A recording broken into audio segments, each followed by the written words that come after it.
Hello, I'm Ana Novoa and I'm going to present the dissertation called Carpobrotus Edulis, a threat to the conservation of coastal dune ecosystems, with Dr. Luis González as supervisor.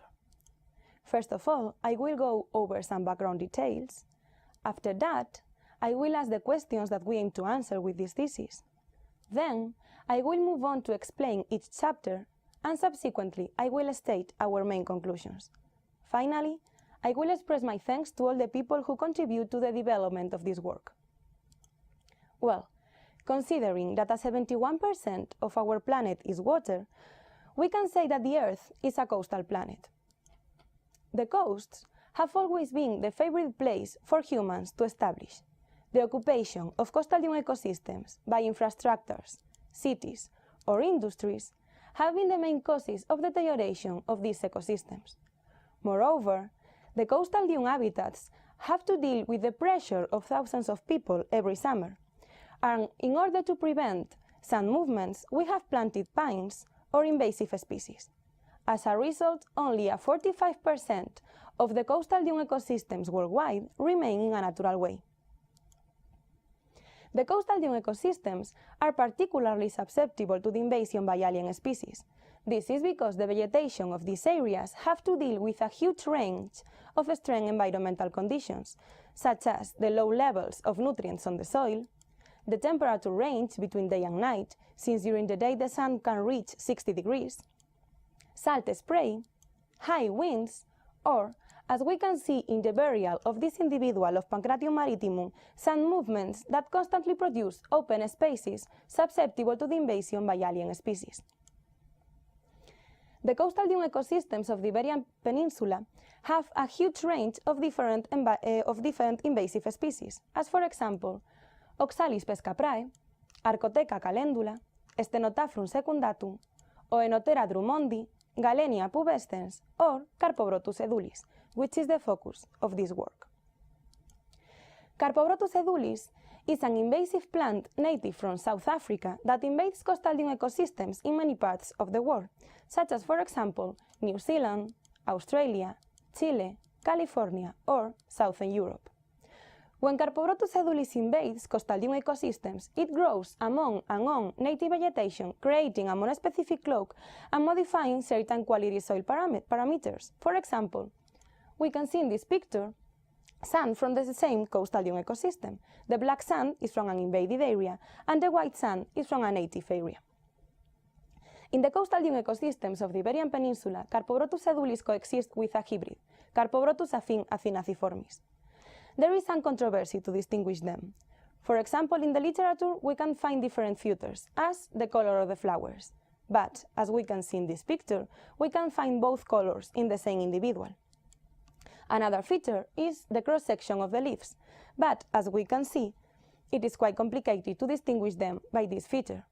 And finally, the color of the filaments of the stamens. This is the most reliable feature, so we have followed it in this work. Now, I will ask the questions that we aim to answer. In first place, what is the current situation on the Iberian Peninsula about Carpobrotus edulis? Secondly, what is the impact of Carpobrotus edulis on the soil, and how does this impact affect the establishment of the native species? In third place, does Carpobrotus edulis compete with native species? And going further, what other variables are important in the invasion of Carpobrotus edulis? And once we know all of that, if we decide to restore an area invaded by Carpobrotus edulis, is it enough to remove it? In order to answer the first question, what is the current situation on the Iberian Peninsula, we made a list of all the endangered species of the Iberian Peninsula. To do that, we used the red lists, red catalogs, and red books of Spain and Portugal. And once we had this list, we wanted to know the location of every individual of each endangered species, as well as the location of every individual of Carpobrotus edulis. To do that, we used ANTHOS, that is a program of biodiversity of Spain and Portugal. And then we completed this data with personal observations, interviews with local people, local herbaria, and so on. And once we have this database, as we know that the rabbits are able to disperse the seeds of Carpobrotus edulis up to 1 kilometer away, we consider that if we have an individual of an endangered species and within 1 kilometer away we have an individual of Carpobrotus edulis, this individual of endangered species is threatened by the presence of Carpobrotus edulis. So we put 1 if the individual of the endangered species is threatened by Carpobrotus edulis, and 2 if it's not. And we found that within 144 individuals of endangered species, in the Iberian Peninsula, 18 are not threatened by the presence of Carpobrotus edulis. 33 have less than 25% of their population threatened by the presence of Carpobrotus edulis. 38 between 25 and 50, also 38 between 50 and 75%, and 17 endangered species of the Iberian Peninsula have more than 75% of their population threatened by the presence of Carpobrotus edulis. Moreover, the areas with more number of endangered species on the Iberian Peninsula are Andalucía in Spain and Algarve in Portugal. But the areas with more endangered species threatened by the presence of Carpobrotus edulis are Cantabria in Spain and Baixo Alentejo in Portugal. So overall, we can say that Carpobrotus edulis is a real threat to the conservation of the endangered species of the coastal dune ecosystems of the Iberian Peninsula. So now, the next step is to answer the question, what is the impact of Carpobrotus edulis on the soil, and how does this impact affect the establishment of the native species? In order to answer that, first of all, we sample soils in the dunes of Punta de Ron in Ogrove, Pontevedra. That is the first place where Carpobrotus edulis was mentioned in Spain. We sample soils in an invaded area and in a close native area. And we analyzed the extracellular enzymes glucosidase, urease, and phosphatase, since they are responsible of the cycle of carbon, nitrogen, and phosphorus respectively. And we also performed an elemental soil analysis. If we see the results of the native areas, we find more or less the expected values for a primary dune, as for example, basic pH, low organic matter content, high salinity levels, low moisture, and low levels of phosphorus and nitrogen. This is because most of the nutrients necessary for the growth of the plants are included in the seawater, but the phosphorus and nitrogen levels are in such low amounts that they are a limiting factor for the growth of the dune plants. And as we found low levels of organic matter, phosphorus, and nitrogen, we also found low levels of the extracellular enzymes glucosidase, urease, and phosphatase. Now, if we compare those results with the results obtained in the invaded areas, we find significant differences in almost all the characters measured. For example, we found that Carpobrotus edulis decreases the pH. This is because this invasive plant takes large amounts of nutrients from the soil, decreasing the pH. And also, it adds a lot of organic matter, a lot of litter to the soil. So the organic matter is higher, and this organic matter during the decomposition also decreases the pH. And moreover, the organic matter retains water on the soil, so the moisture are also higher in the invaded areas. The salinity levels are also higher in the invaded areas. This is because Carpobrotus edulis retains salt and marine debris on the leaves, and this salt then is transferred to the soil. And as I said before, Carpobrotus edulis adds large amounts of litter to the soil, so the phosphorus levels are higher in the invaded areas. But the nitrate levels are higher in the native areas. This is because the organic debris of the plants during the decomposition release ammonium. This ammonium is transformed in nitrite, mostly at pH between 6 and 9. In this nitrite is transformed in nitrate, mostly at pH 7. So, in the native areas, we have a pH around 9. So, the nitrite is not transformed in nitrate. But in the invaded areas, we have a pH around 7, so the nitrite is transformed in nitrate. And then, as I said before, Carpobrotus edulis takes large amounts of nutrients from the soil, so it assimilates the nitrate and the ammonium. So, we just found significant differences in the levels of nitrite. And then, the extracellular enzymes depend on the quality of the litter, and as we can see, we found higher levels of urease and phosphatase in the invaded areas. So, overall, we found more or less the expected values of the impact of Carpobrotus edulis on the soil, as we can see more or less the same in the literature. But we thought, is this the same in all the habitats? In order to test that, we compared the analysis of the dunes of Punta de Ron in Pontevedra with an analysis of different points all over the Iberian Peninsula with different climate, different distance to the sea, and so on.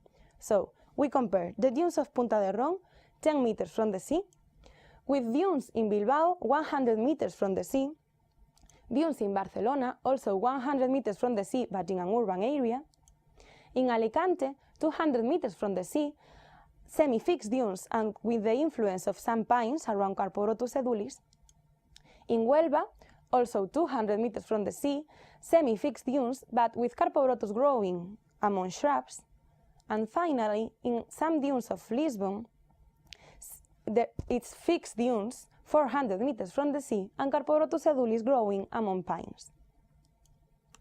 So we have the results of the dunes, of the primary dunes of Pontevedra, Bilbao, and Barcelona, the semi-fixed dunes of Alicante and Huelva, and finally, the fixed dunes of Lisbon. And as we can see in gray, we found more or less the same impact of Carpobrotus edulis on the soil in the primary dunes. In the semi-fixed dunes, we didn't find a huge impact of Carpobrotus edulis on the soil, and in the dunes of Lisbon, fixed dunes with the influence of pines, where in the native areas we have a lower pH than in the other native areas, we found that Carpobrotus edulis in this case raises it. And the same with the nitrogen compounds. In this case, with the influence of the litter of the pines, Carpobrotus edulis decreases the nitrogen levels. And as I said before, the extracellular enzymes depend on the quality of the litter. So, as we can see, Carpobrotus edulis decreases the levels of glucosidase. This could be the reason why Carpobrotus edulis have low levels of descomposition rates. And also, the litter of Carpobrotus edulis increases the urease and phosphatase activity. But in Huelva and Lisbon, where we have the influence of litter of shrubs and pines, Carpobrotus edulis decreases the urease activity. So overall, we can say that Carpobrotus edulis have a different impact on the soil depending on the initial characteristics of the invaded ecosystems. Now that we know the impact of Carpobrotus edulis on the soil of the primary dunes, we want to test this impact on the establishment of the native species. To do that, we choose Malcolmia litorea and Scabiosa purpurea as target species. Malcolmia litorea is a species native from Spain, Portugal, Italy, and France. It's considered as an endangered species in some areas of Spain as well as in Italy, and is typical just from coastal dune ecosystems, while Scabiosa purpurea is from the Mediterranean and Macaronesian area. It's typical not just from coastal dune ecosystems, but also from ruderal habitats, and is considered as an invasive species in some areas of America. So, we collected seeds of these native species as well as seeds of Carpobrotus edulis. Also, we choose different levels of nutrients, salinity, pH, and moisture, depending on those levels that we found in the previous experiment. We made solutions with these levels, and we sown petri dishes with seeds of Malcolmia, Scabiosa, and Carpobrotus. So we have petri dishes, water with distilled water with pH 6 and 1 milliliter per day, distilled water enriched with nitrogen and phosphorus, distilled water enriched with different levels of salinity, with different pH, and also with 1 milliliter, 2 milliliter, and 3 milliliters of distilled water per day. And we recorded the germination rate, speed of germination, and radicle length. And we found that the germination rate of Carpobrotus edulis depends on the level of nutrients. This is because most of the dune species may benefit from growing in the vicinity of other plants because of the lower evaporation, lower isolation, and so on. So the selection process has favored the seeds to fill its neighbors. This could be the case of Carpobrotus edulis, but not of the native species Malcolmia litorea and Scabiosa purpurea. this native species, its germination depends on the levels of salinity and moisture. This is because Malcolmia litorea and Scabiosa purpurea used to germinate in autumn, the rainy season, when in addition to have more moisture on the soil, we also have low levels of salinity. But certain levels of salinity seems to improve the germination rate of Malcolmia litorea and Scabiosa purpurea. And finally, Carpobrotus edulis have higher levels of germination rate at pH of 8 and Malcolmia litorea at pH between 7 and 9. With the speed of germination, we found more or less the same, but we found that Malcolmia litorea germinates faster without nutrients on the soil, and the same with the radical length of Malcolmia and Scabiosa. This is because the coastal dune species can respond in a different way to the levels of nutrients. We can see again the effect of the salinity, and we found that Carpobrotus edulis and Scabiosa purpurea grow more with more moisture, but it is not the case of Malcolmia litorea, that is typical just from coastal dune ecosystems with low levels of moisture on the soil. And finally, an interesting result is that the decrease in pH not only favors the growth of Carpobrotus edulis, but also of Malcolmia litorea. So, now that we know the impact of Carpobrotus edulis on the soil and how does this impact affect the establishment of native species, we want to know if Carpobrotus edulis compete with native species. In order to test these competition relationships, we choose again Malcolmia litorea and Scabiosa purpurea as target species. And we establish competition experiments between adult individuals of the native species and ramets of Carpobrotus edulis. We establish a replacement series experiment, mixing one individual of Carpobrotus edulis with 3 individuals of native species, 2 ramets with 2 individuals, and 3 ramets with 1 individual, in both invaded and native soil. And in order to take into account the intraspecific competition, we also establish pure cultures of 1, 2, 3, and 4 individuals of native species and 1, 2, 3, and 4 ramets of Carpobrotus edulis. But we didn't find intraspecific competition, and we didn't find any effect of the soil on the monocultures, on the pure cultures.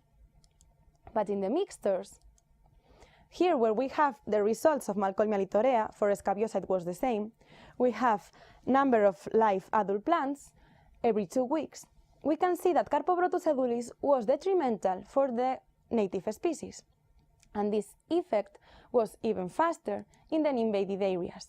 But in both invaded and uninvaded areas, Carpobrotus edulis killed all the native individuals. So, once we know the effect of Carpobrotus edulis on the adult plants of the native species, we want to test the effect of the presence of Carpobrotus edulis on the establishment of Malcolmia and Scabiosa. To do that, we collected seeds of Malcolmia and Scabiosa, and we established a competition experiment between those seeds and the ramets of Carpobrotus edulis, following the same scheme as before, but this time with number of seeds of native species, 10, 15, 20, and 25 seeds instead of 1, 2, 3, and 4 individuals. And we collected the data of germination rate, speed of germination, root growth, and survival rate. This time, in the monocultures, we found, surprisingly, that the germination rate and early growth of Malcolmia litorea was better in the invaded soil than in the uninvaded soil. But in Scabiosa purpurea, we didn't find significant differences.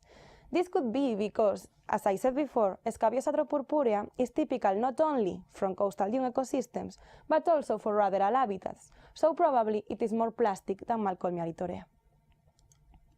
In the mixtures, we found that the presence of Carpobrotus edulis, here where we have 10 seeds with 3 ramets, 15 with 2 ramets, and 20 with 1 ramet of Carpobrotus edulis in invaded and native soil, we can see that the presence of Carpobrotus edulis was detrimental for the germination of Malcolmia in the uninvaded areas.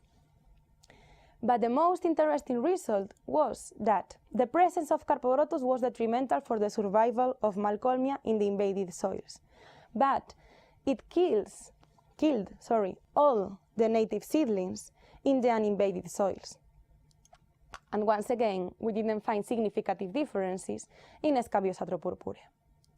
So, now that we know the effect of the presence of the ramets of Carpobrotus edulis on the native species in all the stages of development, we want to know the competition relationships established between seeds of the native species and seeds of Carpobrotus. So we collected the seeds of both species. And we established a competition experiment mixing 10 seeds of a native species with 10 seeds of Carpobrotus, 30 with 10, and 10 with 30. And we also established monocultures of 10 seeds and 30 seeds of each species in both invaded and native soil. But we also wanted to know if the seeds are able to feel each other. To do that, we sown Carpobrotus edulis 5 days before the native species, at the same time, and 5 days later. And we recorded the germination rate, the speed of germination, and radical growth. This time, as we are using sand in the petri dishes, we had to make holes in the bottom of the petri dishes in order to prevent the formation of salt crust. And here, where we have the results of Carpobrotus edulis in the presence of Malcolmia, Carpobrotus in the presence of Scabiosa, Malcolmia, and Scabiosa, in both treatments where Carpobrotus edulis was sown 5 days before, at the same time 5 days later, and in the monocultures, we can find that Carpobrotus edulis germinate better and faster where it was sown 5 days before Malcolmia or in the monocultures. And with Malcolmia it was the same. Malcolmia germinate better when Carpobrotus edulis was sown at the same time 5 days later or in the monocultures. So we can say that Carpobrotus edulis and Malcolmia litorea can feel each other. In the early growth, we didn't find significant differences. So now that we know the impact on the soil, how it affects the establishment of the native species, the competitive relationships, we want to go further. As we saw before, we know that Carpobrotus edulis have some effects on the soil characteristics, and these effects have an effect also on the establishment of the native species. But we want to know if those characteristics have a synergistic effect on the establishment of the native species. Moreover, as I said before, the rabbits are able to disperse the seeds of Carpobrotus edulis. But we want to know if those rabbits have an effect on the establishment of the invasive species. And also, as I said before, Carpobrotus edulis adds large amounts of litter to the soil. We want to know if this litter has an effect on the establishment of the native species. So, in order to look for those synergistic relationships between the characteristics of the soil on the establishment of the native species, we made solutions mixing the values of pH and salinity that we saw before that affect the establishment of native species. So we have solutions with pH of 7.5 and low levels of salinity, pH of 7.5 and high levels of salinity, and the same with pH 8.5. And once we have those solutions, we sown petri dishes with 10 seeds of Malcolmia or 10 seeds of Carpobrotus, and we water them with 1 milliliter or 2 milliliter of each solution in order to take into account also the effect of the moisture. And we recorded the germination rate, speed of germination, and radical growth. But we didn't find significant differences about synergistic effects.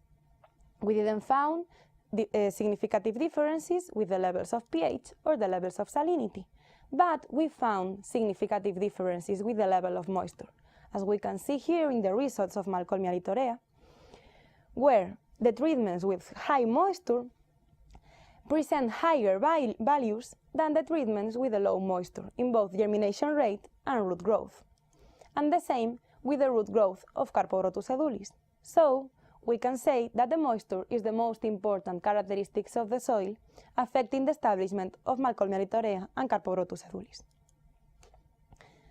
The next step is to know if the rabbits have some effect on the establishment of Carpobrotus edulis. To know that, we feed rabbits with seeds of Carpobrotus edulis, we collected the excrements, and we collected the seeds on the excrements. And we found that the scarified treatments have higher values than the unscarified ones. So the rabbits not only disperse the seeds, but also improve the establishment of Carpobrotus edulis. And finally, the litter. To test that, we collected rainwater in native dunes, dunes invaded by Carpobrotus edulis, and dunes where Carpobrotus edulis was removed 1.5 years before and 3 years before. To collect this rainwater, we removed the litter, removed the sand, we put a plastic tray on it with a nylon net, and we put on the plastic tray the sand and the litter, and we collected the rainwater. We didn't find significant differences in the levels of pH or conductivity between the 4 rainwater solutions. And once we have those solutions, we sown petri dishes with seeds of Malcolmia and seeds of Carpobrotus. And we found no significant differences on Carpobrotus edulis, but we found that the rainwater solutions collected in those areas where Carpobrotus edulis was removed were more detrimental for the germination rate and speed of germination of Malcolmia litorea than the other rainwater solutions. This could be because the accumulation of different compounds during the descomposition of the litter. But in the root growth, we found the opposite effect. This could be because the accumulation of different nutrients on the soil during the decomposition process. So now we know the impact of Carpobrotus edulis on the soil. How does this impact affect the establishment of the native species? We know the competition relationships between the native species and the invasive species Carpobrotus edulis, and also we know the effect of the rabbits on the establishment of Carpobrotus edulis and the effect of the litter of Carpobrotus edulis. So now we want to restore an area invaded by Carpobrotus edulis. We know that in a lot of areas where Carpobrotus edulis was invading, removal projects have been carried out in order to restore the invaded areas, but they have not achieved the ultimate goal of dune restoration. In those areas we can find Carpobrotus edulis reinvading or a plant community completely different to those species that we find in the coastal dune ecosystems. To know what's happening here, following Conser and Connor design, we established 9 plots in an area invaded by Carpobrotus edulis and 9 plots in a native area. Each plot was subdivided into 3 subplots. The first one was sown with Malcolmia litorea seeds. The second one was transplanted with Malcolmia litorea seedlings, and the third one was unplanted. So with the first and the second one, we could compare the growth of Malcolmia litorea growing from seeds and from seedlings. And we didn't find significant differences. So in our restoration, we could sow instead of transplant, since it is cheaper and easier. Moreover, comparing the growth of Malcolmia litorea and the germination and survival in invaded and uninvaded areas, we found that the invaded areas are detrimental for the germination and mortality of Malcolmia litorea. But we didn't find significant differences on the growth. So in a restoration, we must overseed, since once the native species are established, the growth is equal in native and invaded areas. And then the third subplot. We want to know what's happened in these areas if we don't sow or if we don't transplant. So we analyzed the biodiversity. And we found that the Shannon, Simpson, and Margalef indexes were significantly higher in the native areas than in the invaded ones. And moreover, we found a higher number of species and individuals of dune species in the native areas than in the invaded ones, and a higher number of individuals of ruderal species in the invaded areas. To know what's happening here, we established a competition experiment between the ruderal species and native species that we found in the previous field experiment, the most common ones. So we choose Scolimus hispanicus and Dactylis glomerata as ruderal species, and Malcolmia litorea and Caquile maritima as native species, and we established this competition experiment in both native soils and invaded soils, and in invaded soils plus litter of Carpobrotus edulis, to take into account also the effect of the litter. So, for example, in the case of Malcolmia litorea, we have pure cultures of 14 seeds of Malcolmia, and mixtures of 7 seeds of Malcolmia with 7 seeds of Scolymus, and 7 seeds of Malcolmia with 7 seeds of Dactylis in both native and invaded soils, as well as in invaded soils plus litter of Carpobrotus. And in this table, we have the results of Malcolmia.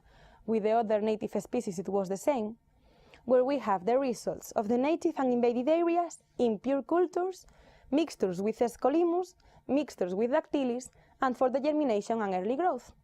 And as we can see, the competition relationships established between ruderal and native species were more detrimental for the native species on the invaded areas than in the native ones. But this effect was even more dramatic for the native species in the invaded soils plus litter of Carpobrotus edulis. Finally, we also wanted to know if the soil are able to follow a natural restoration process after the removal of the invasive plant. To do that, we analyzed the soils of native areas, invaded areas, and of those areas where Carpobrotus edulis was removed 1.5 years before. And we analyzed, once again, the extracellular enzymes glucosidase, urease, and phosphatase, responsible to the cycle of carbon, nitrogen, and phosphorus, and we also performed an elemental soil analysis. And we found that the microbial community are able to follow a natural restoration process after the removal of the invasive plant, since the values in the native and restored areas were lower than the values in the invaded ones, and more or less the same with the characteristics of the soils. But the pH and nitrogen levels didn't follow this natural restoration process. This persistence of pH and nitrogen levels could be the reason why the ruderal species are able to compete with native species after the removal of the invasive plant. So, the conclusions of this thesis are, related to the questions that I asked at the beginning of this presentation, are, in first place, that Carpobrotus edulis is a real threat to the conservation of the endangered species of the Iberian Peninsula. Then, Carpobrotus edulis has an impact on the soil, and this impact affects the establishment of the native species. And moreover, Carpobrotus compete with the native species in all the stages of development. The rabbits not only disperse the seeds of Carpobrotus edulis, but also improve its establishment, and the litter has also an effect on the establishment of the native species. So, if we want to restore an area invaded by Carpobrotus edulis, we have to remove not only the invasive plant, but also its litter, to overseed with native species, and to remove those individuals of Carpobrotus edulis and ruderal species that will be able to establish in those areas. Finally, I want to express my thanks to all the people who contribute to the development of this work, so thanks to you all. And also to say that this work resulted in different communications to several national and international congresses, as well as in 6 papers. Thank you so much for your attention.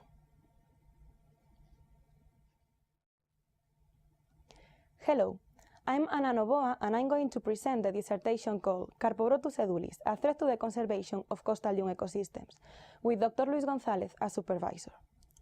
First of all, I will go over some background details. After that, I will ask the questions that we aim to answer with this thesis. Then, I will move on to explain each chapter, and subsequently, I will state our main conclusions. Finally, I will express my thanks to all the people who contribute to the development of this work. Well, considering that 71% of our planet is water, we can say that the Earth is a coastal planet. The coasts have always been the favorite place for humans to establish. The occupation of coastal dune ecosystems by infrastructures, cities, or industries have been the main causes of deterioration of these ecosystems. Moreover, the coastal dune habitats have to deal with the pressure of thousands of people every summer, and in order to prevent sand movements, we have planted pines or invasive species. As a result, only a 45% of the coastal dune ecosystems worldwide remain in a natural way. The coastal dune ecosystems are particularly susceptible to the invasion by alien species. This is because the vegetation of these areas have to deal with a huge range of extreme environmental conditions, such as the low levels of nutrients on the soil, the temperature range between day and night, since during the day the sun can reach 60 degrees, salt spray, high winds, or, as we can see in the burial of this individual of Pancratium maritimum, sand movements that constantly produce open spaces susceptible to the invasion by alien species. The coastal dune ecosystems of the Iberian Peninsula have a huge range of different invasive species, as for example, Oxalis pescaprae, Arcoteca calendula, Stenotaphrun secundatum, Oenotera drummondi, the cross-section of the leaves, but as we can see, it is quite complicated to distinguish them by this feature. And finally, the color of the filaments of the stamens. This is the most reliable feature, so we have followed it in this work. Now, I will ask the questions that we aim to answer. In first place, what is the current situation on the Iberian Peninsula about Carpobrotus edulis? Secondly, what is the impact of Carpobrotus edulis on the soil, and how does this impact affect the establishment of the native species? In third place, does Carpobrotus edulis compete with native species? And going further, what other variables are important in the invasion of Carpobrotus edulis? And once we know all of that, if we decide to restore an area invaded by Carpobrotus edulis, is it enough to remove it? In order to answer the first question, what is the current situation on the Iberian Peninsula, we made a list of all the endangered species of the Iberian Peninsula. To do that, we use Galenia pubescens or Carpobrotus edulis, which is the focus of this work. Carpobrotus edulis is an invasive plant native from South Africa that invades coastal dune ecosystems in many parts of the world, such as, for example, New Zealand, Australia, Chile, California, or Southern Europe. When Carpobrotus edulis invades coastal dune ecosystems, it grows among and on native vegetation, creating a monospecific cloak and modifying certain quality soil parameters. For example, we can see in this picture sand from the same coastal dune ecosystem. The black sand is from an invaded area, and the white sand is from a native area. In the coastal dune ecosystems of the Iberian Peninsula, Carpobrotus edulis coexists with a hybrid, Carpobrotus athinaciformis. There is some controversy to distinguish them. For example, in the literature, we can find different features, as the color of the flowers. But, as we can see in this picture, we can find both colors in the same individual. Another feature is used the red lists, red catalogs, and red books of Spain and Portugal. And once we had this list, we wanted to know the location of every individual of each endangered species, as well as the location of every individual of Carpobrotus edulis. To do that, we used ANTHOS, that is a program of biodiversity of Spain and Portugal. And then we completed this data with personal observations, interviews with local people, local herbaria, and so on. And once we have this database, as we know that the rabbits are able to disperse the seeds of Carpobrotus edulis up to 1 kilometer away, we consider that if we have an individual of an endangered species, and within 1 kilometer away we have an individual of Carpobrotus edulis, this individual of endangered species is threatened by the presence of Carpobrotus edulis. So, we put 1 if the individual of the endangered species is threatened by Carpobrotus edulis, and 2 if it's not. And we found that within 144 individuals of endangered